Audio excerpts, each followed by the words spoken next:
नोएडा और पूरे एनसीआर में खुलेआम सड़कों पर बिना नंबर प्लेट के ऑटो दौड़ रहे हैं, बच्चे ऑटो चला रहे हैं।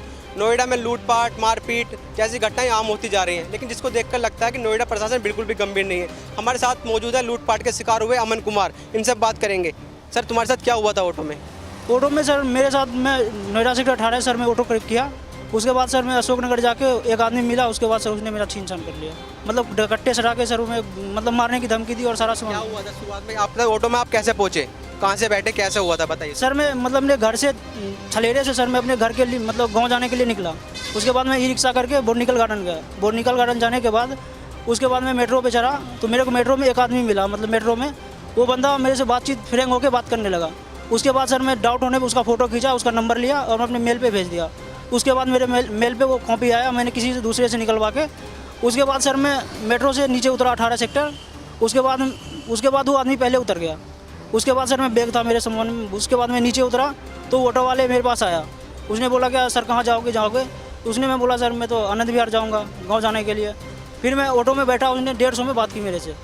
उसके बाद मैं सर बैठा तो सेक्टर 16 में मेरे को जो आदमी मेट्रो पे मेरे फोटो है उसके पास, वो मेरे को मिला। उसके बाद वो मेरे अशोक नगर वो सर नाला नहीं है, वो गंदा नाला सा। नहीं, जो आदमी आपको मेट्रो में मिला था फिर वो सेक्टर 16 में फिर मिल गया आपको, तो आपके ऑटो में कैसा आया वो? सर वो बोला कि मेरा गाड़ी ख़राब हो रखा है, मैं इस ऑटो में जाके ऑटो वाले ने बोला सर मेरा भी शेयर हो जाएगा, मेरे पैसे कुछ बच जाएंगे।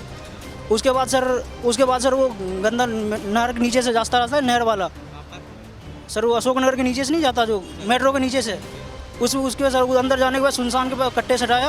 उसने बोला सारा सामान निकाल दे नहीं तो गोली मार दूंगा। कितने पैसे लूटे आपसे?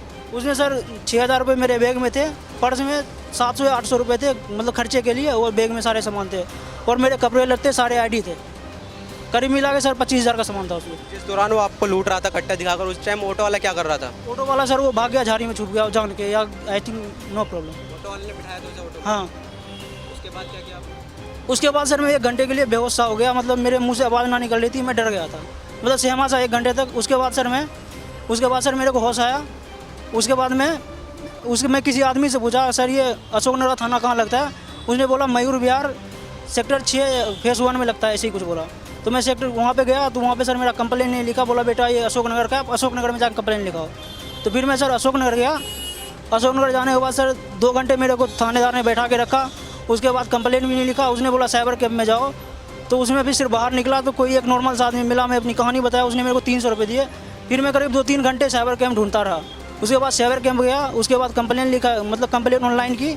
उसमें सर पूरा लिखा भी नहीं, उसने थोड़ा आईडी वाईडी लिखी। उसके बाद और कुछ नहीं लिखा सर, इतना ही हो। पुलिस वाले जब आप अशोक नगर थाने में पहुंचे तो पुलिस ने कंप्लेंट नहीं लिखी आपकी? क्या कह दिया उन्होंने? उसने कहा बेटा जाओ आप ऑनलाइन कंप्लेन कर दो। मैं पहले नीचे गया तो नीचे में सारे मजमा नहीं लगते पुलिस का।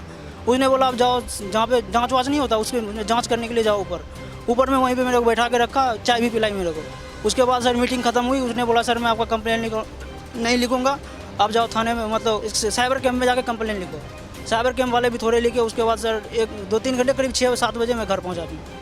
लगभग जो आपके साथ लूट हुई है उसमें कितना सामान या क्या का सामान चुराया आपके साथ? सर उसमें डॉक्यूमेंट थे, मेरे फाइल थे, उसमें पेन थे और 6,000 रुपये कैश पड़े थे। मेरे पर्स में 800 रुपये पड़े थे, मोबाइल था। उसके बाद सर कपड़े लत्ते भी काफ़ी थे, करीब मिला जुला के 25,000 का सामान था सर। ये थे हमारे साथ बिहार निवासी अमन कुमार, जिनके साथ दिन दहाड़े ऑटो में खुली लूट हुई है। यार ऐसे में सबसे बड़ा सवाल ये उठता है कि इतनी बड़ी लूट के बावजूद भी पुलिस इन्हें इधर से उधर चक्कर कटा रही है, इनकी कंप्लेंट दर्ज नहीं हो रही। इन्होंने कहीं जाकर साइबर कैफे पे कंप्लेंट दर्ज कराई, वो भी आधी अधूरी दर्ज हुई है। अब देखना ये होगा प्रशासन इन पर क्या कदम उठाता है ऑटो वालों के खिलाफ। कैमरामैन अरुज के साथ वसीम सब्बाक, नेटड्रिक न्यूज़, नोएडा। आप देख रहे हैं नेटड्रिक न्यूज़, साहस सच कहने का।